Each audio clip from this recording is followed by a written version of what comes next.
Big Sills.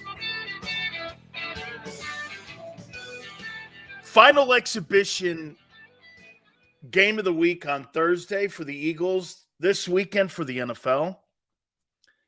Got a little chippy today between the Colts and the Eagles. Organized team practices. Actually, I'm actually liking this.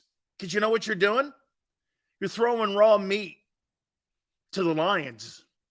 It's like gladiators getting ready to go out into the center ring. This is great. I love it. It should be chippy now. You know why? The players smell it. They smell it. It's right around the corner. It's time to go battle. It's time to go battle. You're sick and tired of practicing. You're sick and tired of smelling the same gear with sweat in it from the day before because of training camp. You're ready to go, man. Let's get this bad puppy going. That's what that is about. Hey, do you really think the Colts give a shit that that's the Eagles and the Eagles give a shit that that's the Colts? They're looking for the first week of September, man. I don't care what my victim looks like. I just know that I'm getting ready to go battle. You think gladiators, when they get into the Coliseum, you think they give a shit who he is, what he looks like? It's time to go battle. It's time to go battle, man. These guys are sick of it. This is what happens when training camp. And at the very tail end of this, man, you're tired of practicing. I don't want organized anything. I want organized chaos. That's called pro football. That's what this is. It's great. Guys getting a little chippy. I love some of the fans, though. They'll at me at my Twitter page, at Dan Sileo Show. Jordan Davis got a sack today. And I'm like, yeah, well, it's his first one in 2 years. Congratulations. In a team practice. Whatever, dude. I mean, it's great because they're waiting for the season. It's all good. It's all good, man. I mean, I'm looking forward to it too. Hey, Shane Steichen, my opinion, he's got the worst job in the NFL. He's the head football coach of the Indianapolis Colts. One of only 32 jobs on the planet, and he's got the least. And maybe the guy in Arizona, too. Isn't it funny? The two Eagle assistants got the two worst jobs in the NFL. In the Arizona Cardinal job and in the Indianapolis Colt job. And why is that? Do you realize for Shane Steichen and for Jonathan Gannon, it just must be a culture shock to walk into those places because you have a loser environment. It is such a downer when you go from winning programs into shit boxes like those places. I'm telling you, I go from college being coached by Jimmy Johnson into the Buccaneers, one of the worst organizations of all time under Hugh Culverhouse. And you felt it. It was just a shitstorm. Nobody really was looking out for the team. It wasn't like you see with the Eagles and how they look at one another, how they revere that culture of winning, how they look at their culture of wanting to show up and go to work with each other each and every single day. Very rarely do you get that. In your own work too, right? In your own work. I like it, man. Dude, hey, but you know what you really love too? Eagle guys getting Eagle guys' backs. Hey, we're all in this foxhole together. Kelsey taking shots, other guys taking shots. That's what you want to see. I got your back. I love the ultimate watchdog, though, on the Eagles, man. Jordan Mailata. That's absolutely my favorite. We got a ton of stuff to get to today. By the way, my boy Philly 500 is going to join us in the second hour, 4:30 Eastern time. We're just packed. We are going to look at the NFL, and I'm going to give you kind of my sense of every single team in the league, of what I think that roster could produce. Now, look, this is kind of a fun topic. It's going to be kind of, we know this, the war of attrition, guys getting hurt, changes the entire land. I get all that. So we're going to do a little bit of that here in a second. By the way, I was listening to the sports take guys going Cowboys versus Eagles. Or actually, I think those guys were talking about the NFC East offenses. I want to go Dallas Cowboys versus the Philadelphia Eagles passing game. And I want to take a look at that. Okay? We're going to do that here in a second. First off, should the Eagles make a run at Jonathan Taylor? Should they make a run at him? The Indianapolis Colts running back who, by the way, has been given permission by that idiotic owner, Jim Irsay, to look for a trade team and a trade partner to potentially make that deal. Death goes Derek Barnett looks forward to those sessions. Backyard brawl. Quite frankly, those are the only things that he's worthy to be on the Eagles for in case of, you break glass in case of fight. Because if I have to use him in a football game situation, his lack of discipline is somebody that I would never want to be in a foxhole with. When it comes to fighting, great. Unfortunately, this isn't an MMA or UFC contest. The first week of September, it's a football game. You got to have some discipline. Should the Philadelphia Eagles make a run at Jonathan Taylor, the very talented running back? Let me give you, first and foremost, what I think his value is. Jonathan Taylor is a really good place when it comes to being one of the elite running backs in the game. However, it's not an elite position, and the NFL is trying to redefine that position. I think the I-backs are gone, and the less I-backs you're going to see in the game, you're very rarely are you going to see the Derrick Henrys. Those guys are dying breeds. You're seeing more of the Austin Ecklers. You're seeing more of the Tony Pollards. You're seeing more of the DeAndre Swifts. You're seeing more of those guys, Christian McCaffrey. You're not seeing the big I-back, power back. And if you are, what's most likely going to be what the team's looking for? They're going to have dual threat guys. They're going to have two of them because they know those guys can't hold up. And quite frankly, nobody in the NFL is going to build their team around an I-back. He's an I-back. He's an I-back. I'm not building my team around Jonathan Taylor. My opinion, they're asking for a first rounder. Good luck. I think maybe they've given him the opportunity to go out and seek a trade because you know why? I think the Colts want him to know what his value is. Dude, nobody in the league thinks you're a first-round asset. And they're basically setting him up for his contract next year. Don't you see this? They're setting Jonathan Taylor up to let him know what his value is going to be when they franchise tag or maybe offer him less money. This is a game they're playing. Chris Ballard, the GM, and Jim Irsay are setting him up so that when his contract is up at the end of the year, nobody made a trade for you. Nobody wanted to give us a one. They look at you as a second or third round guy when it comes to market value if we were to trade you. You think I'm paying you $14 million? You're high. Take the tag or sit out and be fined. Very simple. Always remember something in the NFL. Follow the money, not the language or the verbiage. Follow the language. Quarterbacks, get this. Running backs today don't make as much as the number 2 wide receivers on teams. Jonathan Taylor thinks he's going to be traded for a first-round pick. I would never do that unless I didn't have a quarterback. And that's my thought on the value. Now, for the Eagles, do you know why Jonathan Taylor doesn't fit in Philly? That's not what they're looking for. If you've got a top-flight quarterback, or you think you do, how many places have a top-flight quarterback and a top-flight running back? Let's take a look at that.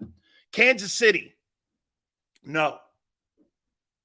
Cincinnati, well, Joe Mixon falls into that category of redefining the position. He can run the ball and catch the ball. So it's kind of like the modern-day running back. He kind of fits. Buffalo doesn't have a running back. NTN kind of fits the new narrative what the NFL running back looks like. Catch the ball, run the ball. He's not an I-back. All these top flight places. And JM goes Jets. He's not the starter there.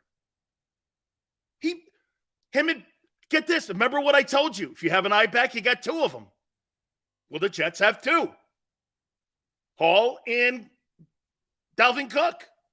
I just said that. If you have an I-back, and by the way, you got a 41-year-old quarterback, so you're trying to not to get him out on the perimeter. You got two backs in the backfield in New York. It's not just Dalvin Cook. It's two dudes. I'll tell you this. If he was 31, they would never have made that deal. Never. When you have a top-flight quarterback who's in his prime, you don't have a big-time running back. Eagles don't. Cowboys don't. 49ers don't have a quarterback. I mean, it's just how the league is redefining it. Jonathan Taylor's not going to get a first-round number for him. The Colts are telling him next year, here's your contract. Take it or leave it. It's what the market and the NFL owners are letting these guys all know. This is what your value is. You don't honestly believe that Saquon Barkley at the end of this year is getting a contract extension of 3 years. You don't really believe that. He'll be traded. He'll be completely traded. And 11 goes, I don't care if you disagree. It's what's happening. I don't care if you disagree. It's not an opinion. It's actually what's happening in the league today. It's what's happening. I'll let you know when I give you an opinion on something. Jonathan Taylor in Philadelphia, it's not what they're looking for. That is not at all what they're looking for. The Eagles are trying to expand their passing game, not their run game. They're not trying to improve the run game. They're trying to improve the passing game. I mean, you've got to get into the NFL of today, not the NFL of 1992. The Eagles have lived in the offense of 1992. They have always been a decade behind everyone else. Hence why you've never had wideouts. You've had tight ends and to run the ball. That's it. You've never had wideouts that were the best in the game. T.O. in 04, okay. AJ last year. This is the first year. It's the first year the Eagles had a passing offense that resembled what looks like in the league. It's why Jalen Hurts maybe this year will get some of those deep throw pass interference calls to move the sticks. All the big-time quarterbacks in the league get the benefit of the doubt on pass interference. Always. Just throw the ball down the field. If you're a quarterback in today's NFL, there's two ways to complete a ball. Throw the ball deep down the field, throw the ball deep down the field and hope for PI. And most of the time you get it. Okay? The Eagles have never been a passing offense. And they're trying to get into the modern-day passing. Why wouldn't you? The rules are all going that way. They want high scoring, gambling. They don't want to see 17-16 ball games anymore. Those games are not entertaining. That Super Bowl with the Rams and Patriots was something they never want to see. Who's Reggie Brown? Give me names that are good, not guys. Okay? And do me a favor. Try getting a 100-catch season. Then call me and let me know when you got a passing offense. This team does have one. But don't talk about your pass and pass receiving. It's a joke. Okay. So this thing with Jonathan Taylor makes no sense for Philly. Makes no sense. I see people at WIP, and I was listening, and people are like, man, this would be great. Hey, you want to back that is a guy got in the backfield right now. Okay? And I'll tell you what, if you look at the Eagles' offense right now and their passing game compared to the Cowboys, where is that? Listen to this. And I'm kind of shocked. Okay? NS goes, Deshaun Jackson. Did he ever have a 100-catch season? That'd be a no. And I wouldn't put him as an elite wideout. He was good. Great deep threat. He's not an elite receiver. He's a dual threat guy. Really good wideout. Exceptional. He was better on special teams. He was a special teams nightmare. I mean, I would say Deshaun Jackson and Devin Hester, in my opinion, are the most frightening special teams guys maybe in the last 20 years. Anyway, for you to debate, sit around and whatever you want to do.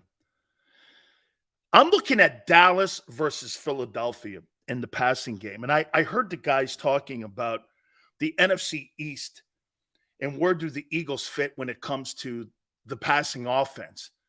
I think that's very limited when you're talking about where they are in the NFC East.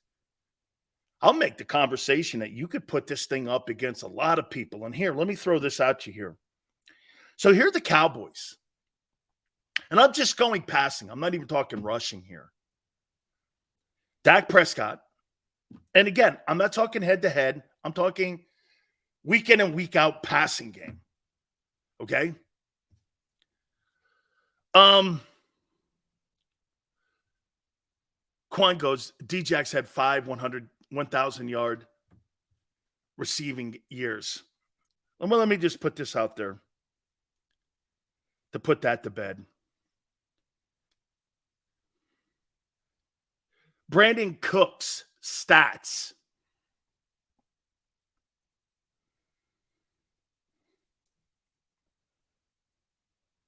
Brandon Cooks in his career had 1, 2, 3, 4, 5, 6. Brandon Cooks had 6 1,000-yard seasons. Deshaun Jackson had 5. Great. He's a dude. You're telling me Brandon Cooks is better? Come on, dog. 1,000 yards is 56 yards a game. How you doing? Brandon Cooks at 6. Come at me stronger or don't come at all. The Cowboys with Dak. Tony Pollard receiving 39 catches, 371, and 3 touchdowns. I thought those numbers were higher. That's good. That's what the league's looking for right there. CeeDee Lamb, 107, 1359, 9 touchdowns. If you think about it, really nobody's had that's a pretty big year right there. Nobody in Philadelphia history has ever had 107 catches. Brandon Cooks, we just mentioned, was hurt last year, 57 catches, 699, 3 touchdowns. Michael Gallup was hurt a year ago, 39 catches, 424, 4 touchdowns. And their tight end is some dude named Jake Ferguson. 3 catches, 38. And here's the Eagles. Hurts. Swift had 48 catches for 389 yards and 3 touchdowns. If he duplicates that again, holy shit.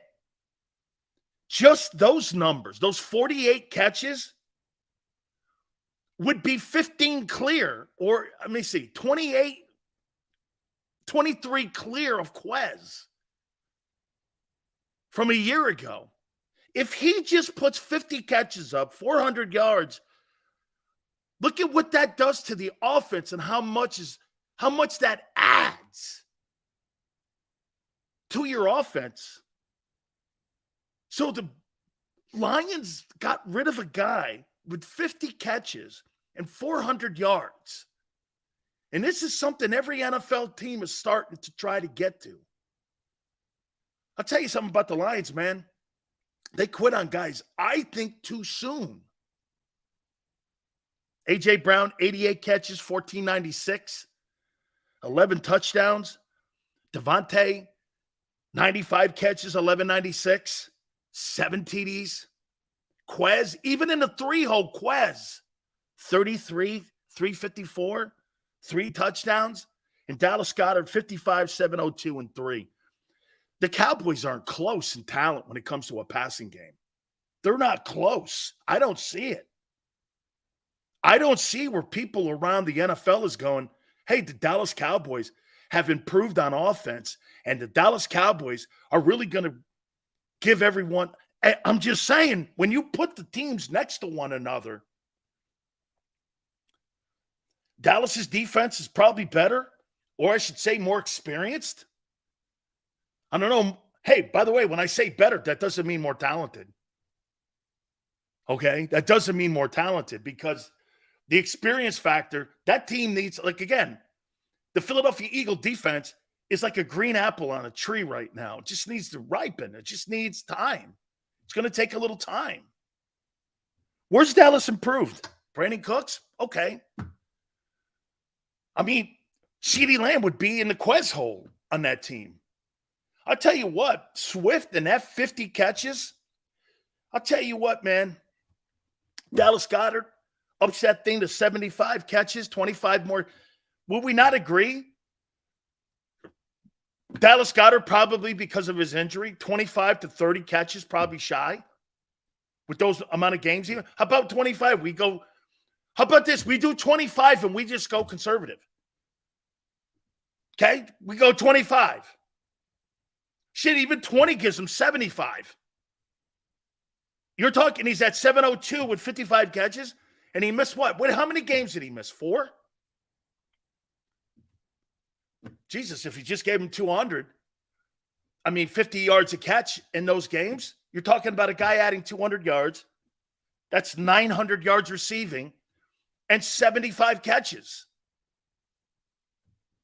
You add 20 catches to him, and you put that 48 catches in that arsenal with the Eagles, man, you're going to be hard-pressed to find an offense anywhere in the NFL that's more talented. That's a very loaded football team. There is I don't think there's a team in the NFL that's got this kind of talent on it. The Eagles better win the Super Bowl. You're the most talented offense. Give me a more talented offense. Let's see. Eckler, Swift, Brown, Keenan. I don't know who their tight end is. And I don't know who their 3-hole guy is with the Chargers. Give me another one. T. Higgins, Jamar Chase, Mixon. I don't know who their tight end is. Okay? Maybe Cincinnati. It ain't Buffalo and the Chiefs. The Buffalo Bills and the Chiefs have nowhere near the talent that the Eagles have at key passing positions here. Nobody. Don't name me another team that's got talent like this. Shit, man. The Eagles better win the Super Bowl. You better win with that. There's not a team in the league. Maybe Cincinnati. Here. Seattle. They got 2,000-yard dudes up there. I don't know who the tight end is up there. And they got a good back. The kid from Michigan State. Washington, Sam Howell looked pretty good last night. Wasn't bad. I don't know who the tight end is. Antonio Gibson's not a bad back. They got 2 good wideouts. But they don't have, none of them have the collection of O-line, too, to add with the passing game. You can't compare the Eagle offense and the talent that's on these roster in the passing game to any team in the league. Maybe 2 or 3 teams that you could have a decent conversation with. Okay? Ravens, who's their running back? They got a good tight end Got a really good tight end. Beckham, I'll tell you what, I'm impressed with Zay Flowers. I didn't know much about him, the BC kid.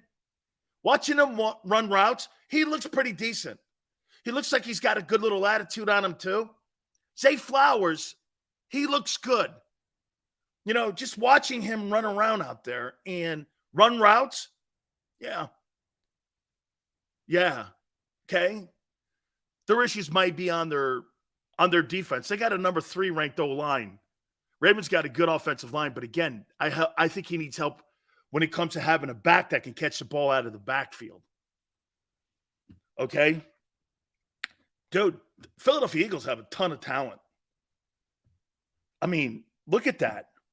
You cannot sit there and tell me that you have teams in this league that can cover Swift, Brown, Smith, Watkins, even Watkins, and Dallas Goedert. There's not a team in. I'm trying to think of the defenses that they're going to play that can cover that. San Fran, Dallas, the Jets, maybe Washington. I don't think the Giants have a good secondary. Miami, depends when Ramsey comes back.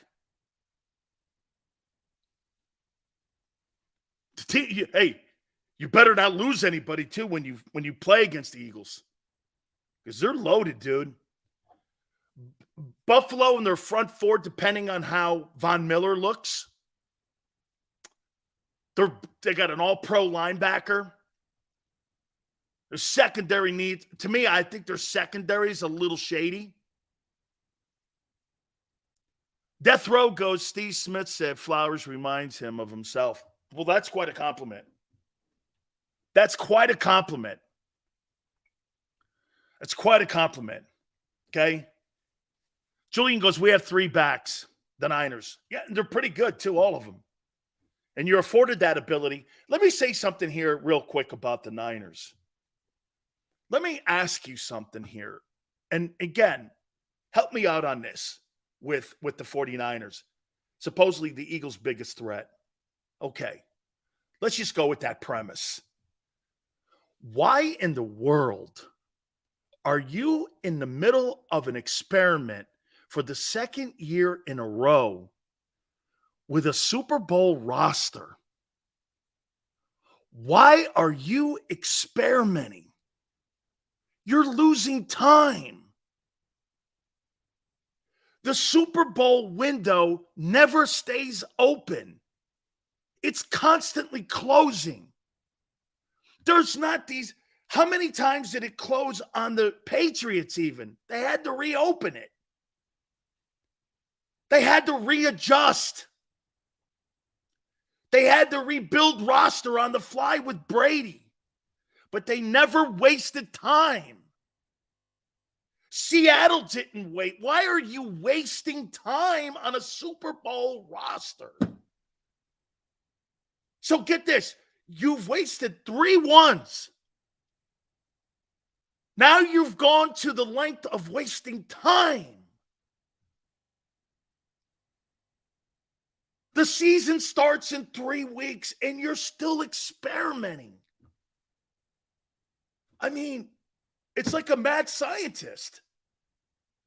There's no reason for this. It's just there's no reason to be doing this. You're experimenting with a 7th rounder, you're hoping. You're talking to me about Sam Darnold like he's good. And you're getting brief hope from a guy that had a series against baggage handlers at Philadelphia International Airport in about 2 weeks for Trey Lance. Come on, man. Sometimes organizations, they just get caught in the mud, dude. I mean, like San Francisco wants to not be wrong. You're wrong. Admit. I think this. Sometimes when you're an organization like that and you have invested so much time and equity and money it's impossible for them to say no. We screwed up. I give the Eagles credit, man. They got out of Wentz. They said, you know what? And they didn't know, hey, I don't give a shit what you say. The Eagles didn't know what they had with Hurts. No one did. Yeah, it's easy now in hindsight to say that. Well, if they thought so much of him, why didn't they take him in the first round? The league didn't think shit of him. Everyone in Philly hated it. They gambled, though, and won. Hey, they failed on Jalen Reagor. Well, I'd rather be right on Hurts than Reagor. That's how you look at Jalen Reagor and all the Andre Dillards of the world, and you do this. Okay, you're right, but I got Hurts right. Okay. I'll take that. Okay, an OG, OT, and a wideout versus a quarterback. You take that win every day. That's why if you're San Francisco, look at the draft equity you had to build your team. It just doesn't make sense to me. While you're sitting here on this date, instead of this not being a conversation in February, you're telling me this is a conversation in August? At the end of August? Something wrong with that. I do something wrong with that. I mean, when you see something and you know it's wrong and you consistently look at it, that's insanity. Hey, Julian goes, every team gets guys wrong. Yeah, Julian, but you know what you're trying to do? You're trying not to get the premium positions wrong. Hey, you can F up on a linebacker. You can F up on a running back, but you don't want to F up on edge rushers, corners, quarterbacks, and receivers now in today's NFL. You don't want to screw those up because those are follow the money. Those are the positions. Hey, I'll tell you flat out, Philadelphia Eagles will be in the market for next April's draft for a corner.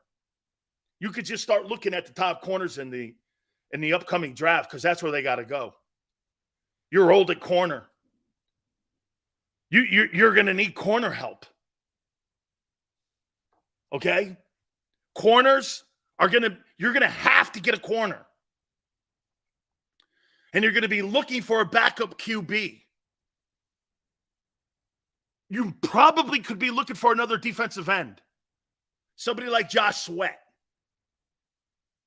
Okay? I mean, for those guys,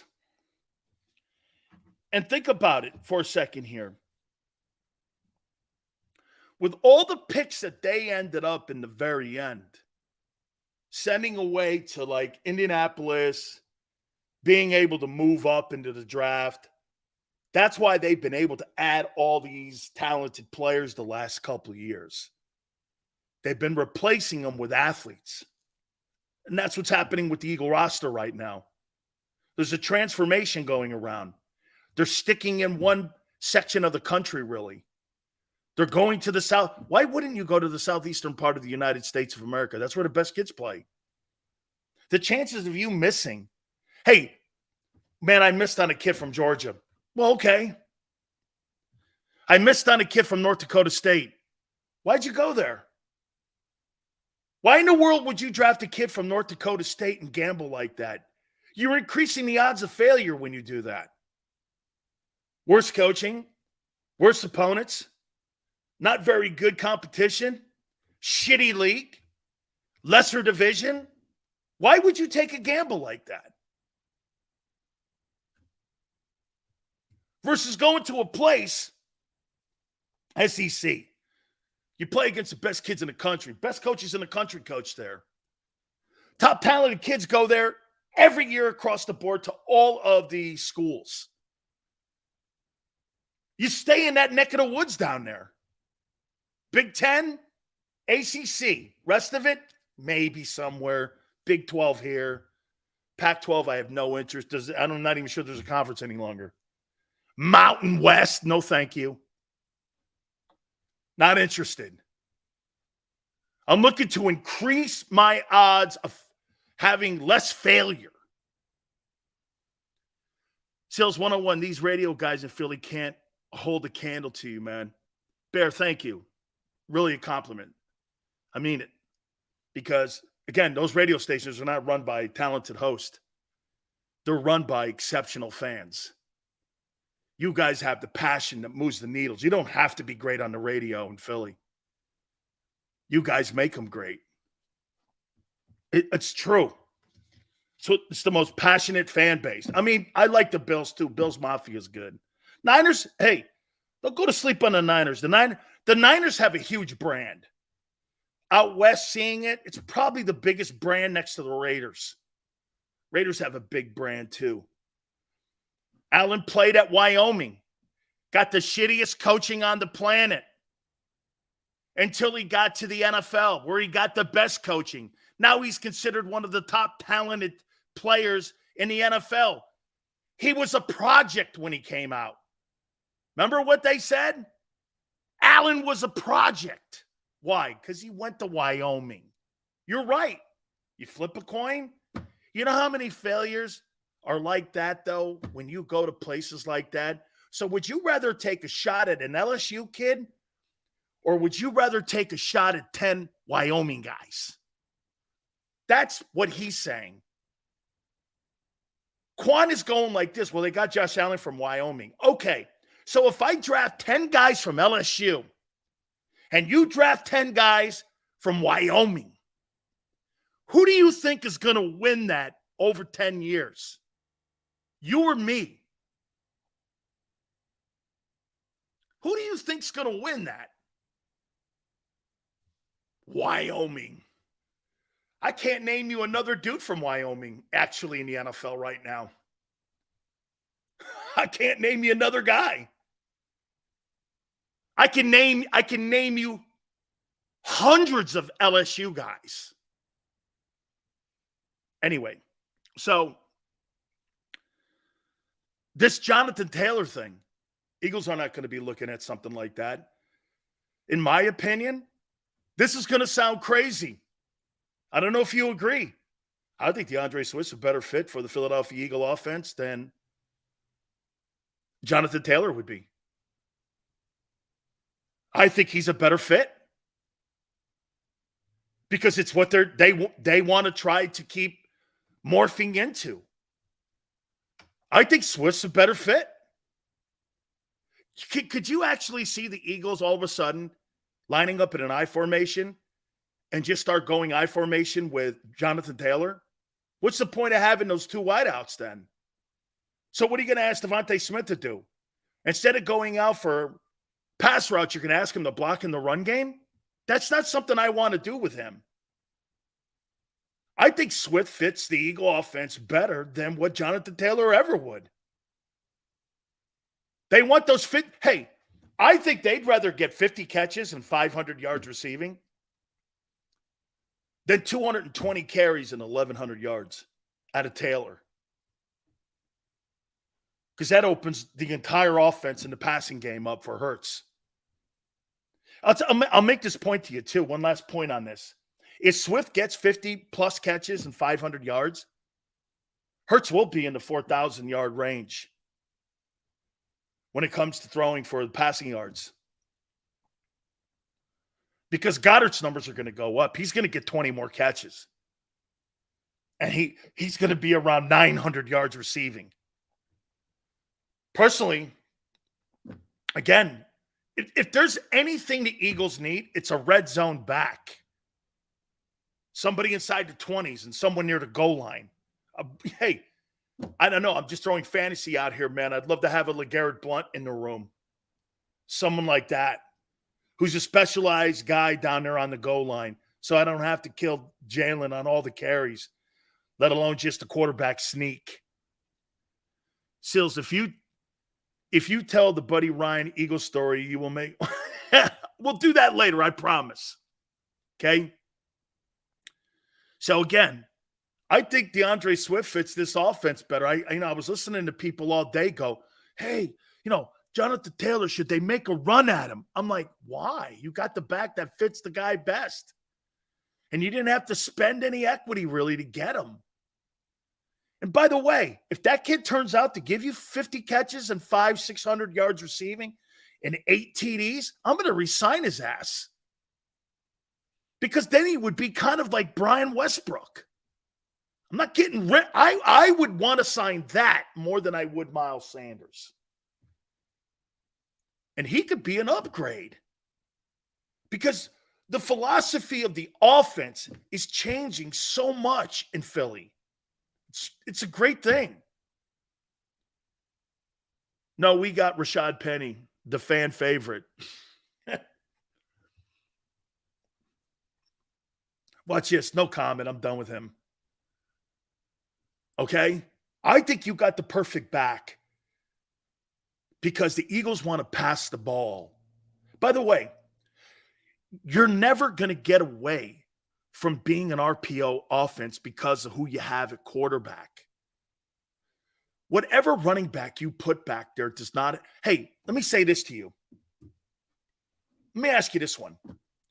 Who would be more of a threat to a D coordinator, Jonathan Taylor or Jalen Hurts running the ball at my defense?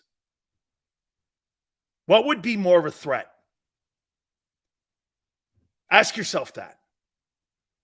Does he become a bigger threat than Jalen if I put him in my backfield? And how much do I have to change my philosophy if he's in my backfield? If I'm a D coordinator, I want you to go eye back. You know why? You're telegraphing me what you're doing. Perfect. Perfect. Defenses want you to tell them what you're doing. And that's why the Colts aren't going anywhere. Dude, when you got a special talent like Derrick Henry, that's one thing. But if your quarterback's not getting the ball out in the perimeter, Derrick Henry's a 1,500-yard back on an 8-9 team. What's that mean? What's that do for you? Keep you somewhat competitive? Okay. Well, what are you actually after here? To be somewhat competitive? I thought we're trying to play in the last game of the year. We're not. Jalen Hurts is more of a threat. And Jalen Hurts was more of a threat last year with an 1,100-yard back. He was more of a threat. How many times were you in 3rd and long, which wasn't a lot, and you went, he's getting this. He's getting this. You were like, it didn't matter if you had Gainwell. It didn't matter if you had Miles Sanders back there. You were doing this. Hey, man, that guy's getting this. He's getting it. I think the Eagles are so prepared for the start of the season. And I look at a team like the 49ers who are not prepared. We're going to look at the league here, and I'm going to make my assessment. The Philadelphia Eagles are the best prepared NFC team right now going into the final week of exhibition football. Let me think if there's a better. Seattle, there's still question marks on that defensive side of the ball with all the new additions, but still he's a great coach. We're gonna look at that here in a minute. And by the way, I've decided to do something here on this program. Okay? We're not going to put lists together with rankings. We're just going to put the top quarterbacks and the top coaches in the league. We're not listing them because everybody does something different for every team. I think rankings, I thought about this last night. Rankings are obnoxious because Jalen does completely everything different. And I brought this up yesterday because Jalen had 615 attempts last year when it came to handling the football. It's kind of what Mahomes did. It's impossible to rank. Okay? And hey, before I move on to the league here, here's my top 10 quarterbacks. No ranking. No ranking. I'm not ranking them. Mahomes, Hurts, Burrow, Allen, Herbert, Lamar, Trevor Lawrence, Aaron Rodgers, Jared Goff, Russell Wilson. Got to give him the benefit, and I'm going to. No rankings. That's not a ranking. Those are the guys that I think are the 10 best guys. Coaches. And there'll be something significant here. All those stupid-ass lists about coaches and guys who have done shit. It's funny listening to people talking. No rankings. Belichick, Reed, Carroll, McVay, Peterson, Mike Tomlin, John Harbaugh, Sean Payton, Mike McCarthy. What do those guys all have in common? They won Super Bowls. I got Zach Taylor. You know why? He's been in 2 conference title games at 10. And he's got Burrow. I tried to figure, is there another guy out there? Maybe you could have went Ron Rivera. I don't know. Ron Rivera went 8-1 last year with that shitbox organization run by Daniel Snyder. And people go, there's pressure on him. Jesus Christ. Do you think there wasn't pressure on Ron Rivera last year when he had to work for that owner? How in the world do you not think that? And people want to name guys like Kyle Shanahan and Nick Sirianni and some of these other guys who haven't done anything yet, really. Sirianni getting to a Super Bowl. Kyle Shanahan too, I guess. Okay, maybe you put Shanahan down there at 10. Whoever. You could put anybody you want at 10 because really, I'm going with Super Bowl winners. You guys can have whoever you want. I'll take Super Bowl winners, guys who coached the last game of the year. You can have your fantasy conversations about who you think is great. I'll go with people who have done it. You go with whomever. Pick anyone you want. And I'll just say he won a Super Bowl.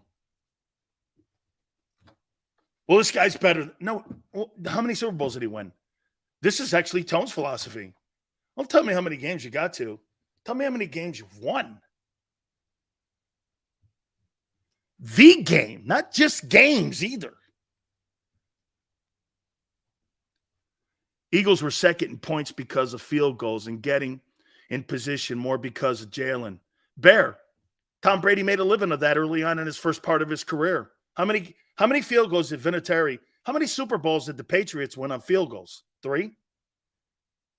That's not a bad thing. The place kicker's part of the team too. If I win a Super Bowl by 1 point or 33 points, what the hell does it matter? Who scored the final point? I mean, this is not BCS and college football where you've got to get out on a runway and you've got to impress a committee that picks 4 people to go to a playoff. That's not real football. You know, the college football season's great. The playoffs, it's an abomination. It's Miss America.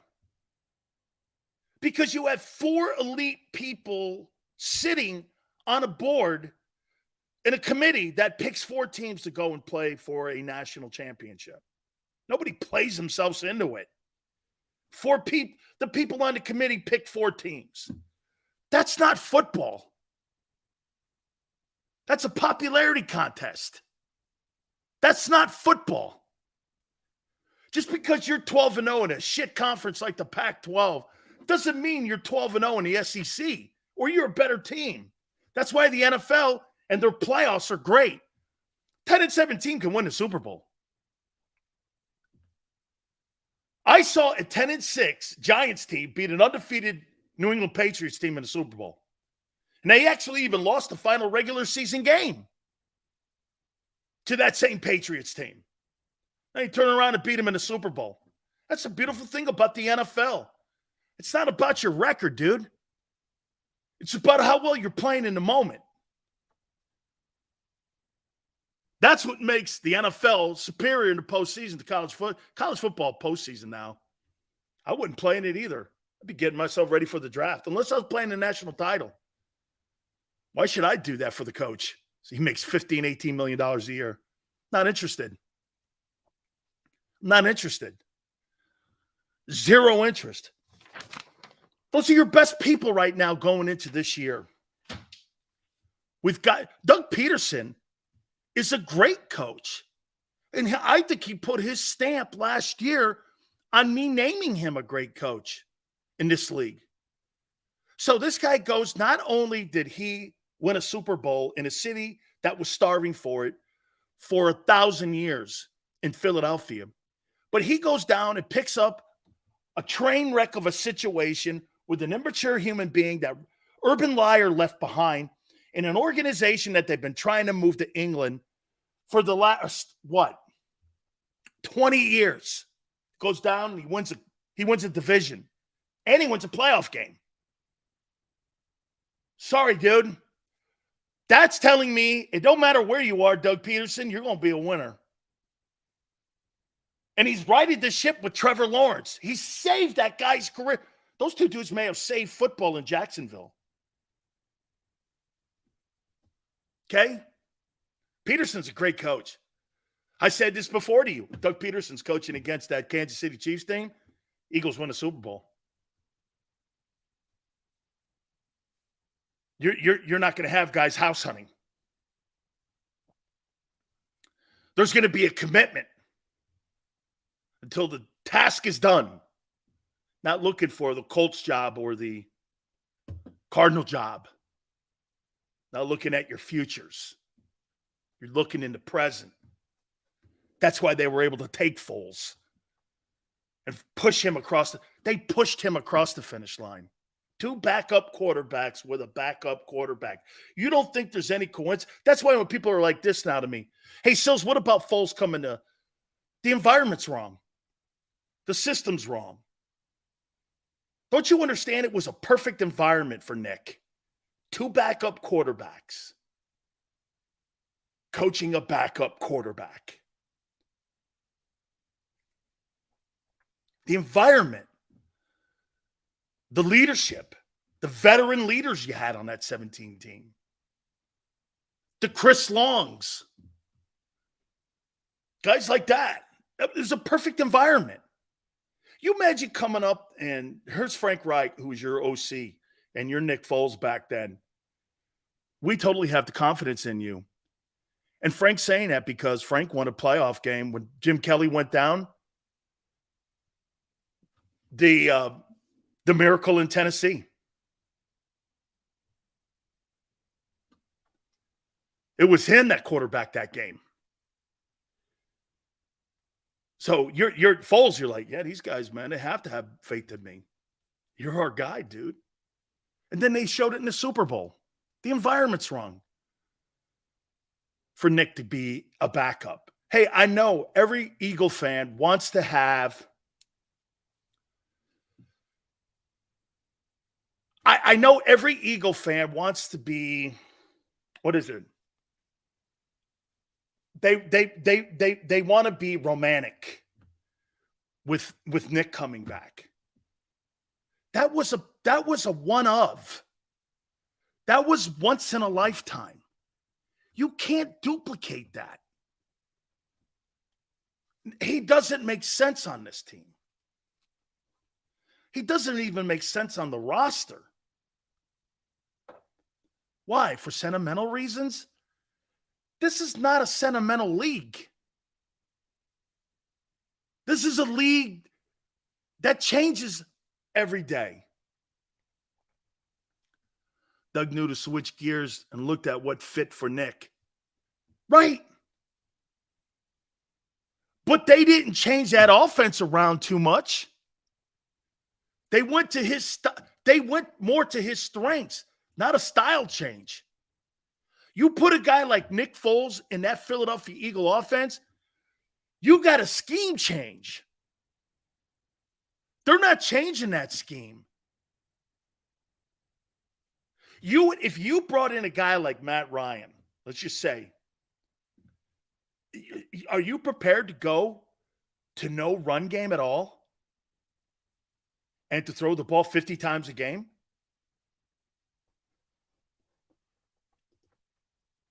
Doug and Frank added RPOs in the second half of the Atlanta game and never looked back.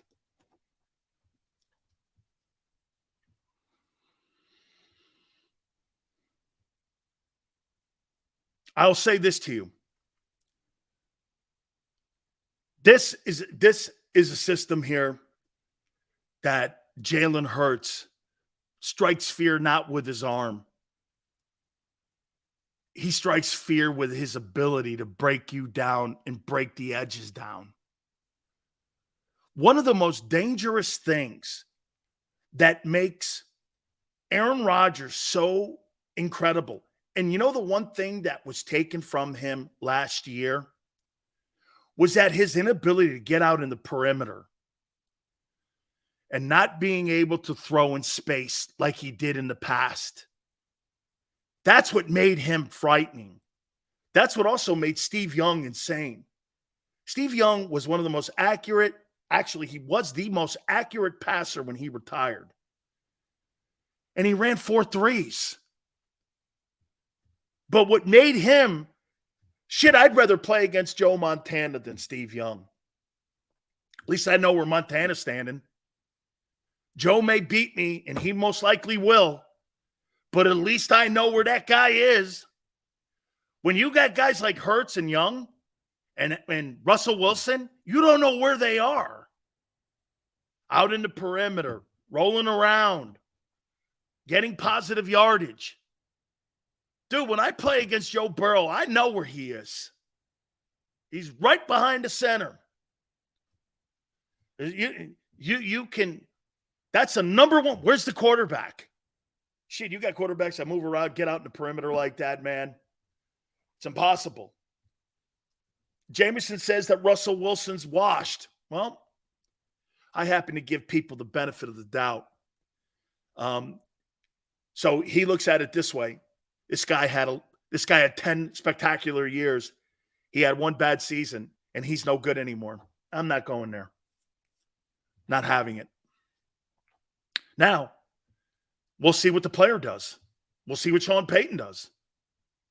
As a matter of fact, again, at the top of the hour, I'll give you my spin on how I see as we're getting into the final eight. I think the rosters are set pretty much on every team right now. Okay? So Kayvon goes like this, and these guys go like this. He's washed. Okay, so if he's washed, why do you have such a problem with me saying that Jalen Hurts has only played 1 season of good football? Can he do it again? Why do you have that problem then? What's the difference? What's the difference? What's the difference? And that guy actually has a litmus test of success. And he's actually got a history. One guy's done it 1 year. What's the difference there? So you're going to say that Russell Wilson's finished, but then you're going to turn around and tell me that Jalen Hurts is a top 3 quarterback based off of 17 ball games, 19 ball games even. That makes no sense. Okay? It's trendy to call someone trash these days. I can't, when a guy has this much body of work, I'm not going to sit there and do this to Russell Wilson. He sucks. If he comes into this year and he doesn't play well, your fortune telling then is right. But that's all it is fortune telling. I'm not a fortune teller. You know, I don't look at shit like that unless I tell you I'm doing it. Well, this is kind of an opinion here. Russell Wilson's body of work has been spectacular. He's a Hall of Famer. You already got Hurts in the Hall of Fame off of 1 year, and he sucks. That's not what that is. Hey, Brock Purdy.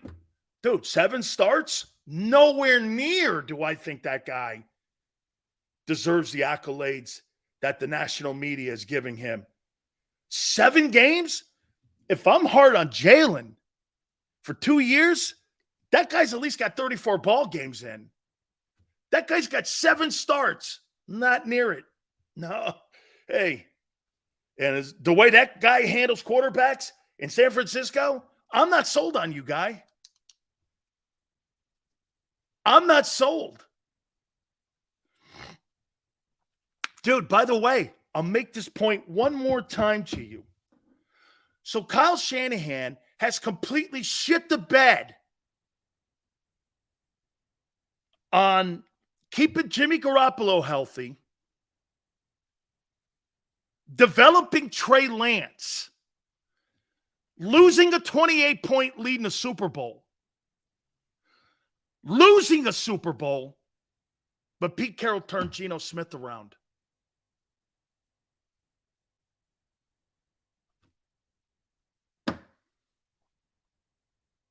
Found a guy in the third round in Russell Wilson, turned him into a Hall of Famer. Someone convinced me that this Kyle Shanahan conversation, he's better than Pete Carroll. Why? Because I know what it is. It's nepotism.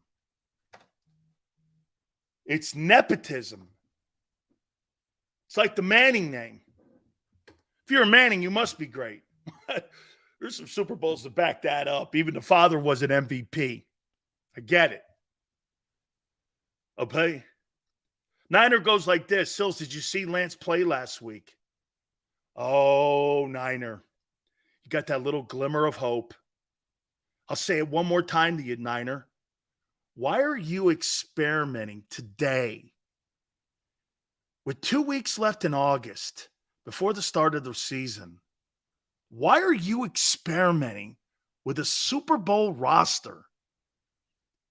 You're losing time and you're losing that Super Bowl window. Why are you experimenting? What do I need to do to get a what up maniac here? Yeah. What do you got to do? When you see Big Sills at Hooters, how you doing? When you see Big Sills at Hooters, buy him a beer. That's what I'm going to tell you. We're looking forward to seeing all of you guys over at Hooters this year. 7 locations in the Northeast area. Go to northeasthooters.com to find that location. And by the way, I will be at the King of Prussia one all year long. Go to my Twitter page at Dan Sileo Show. You see that we have the Big Sills Philly tour going on. And when we're going to be in town, we're going to be doing tailgates too. By the way, fantasy drafts, I know they're going on this week. Make sure you call ahead, reserve a table. Iconic Hooter Girls will take care of you, man. One of the best environments for exhibition football, the final week, and we're getting ready for the real week. And hey, this is also the official home of all Eagle fans. Now, Tuesdays, some of the great things that they have done for the 40th anniversary is to keep some of the great traditions going. You buy 10 wings, you get 10 boneless free. Wing Wednesdays, 1983, all you can eat. Kids eat free on Saturdays as well. Happy hour, 6 items, $6. Go to northeasthooters.com to find one of the 7 locations nearest you. Don't forget, we're going to be doing a ton of stuff at the King of Prussia in the Philadelphia area. And when you go to Hooters, do me a favor, make sure you tell them Big Sills sent you.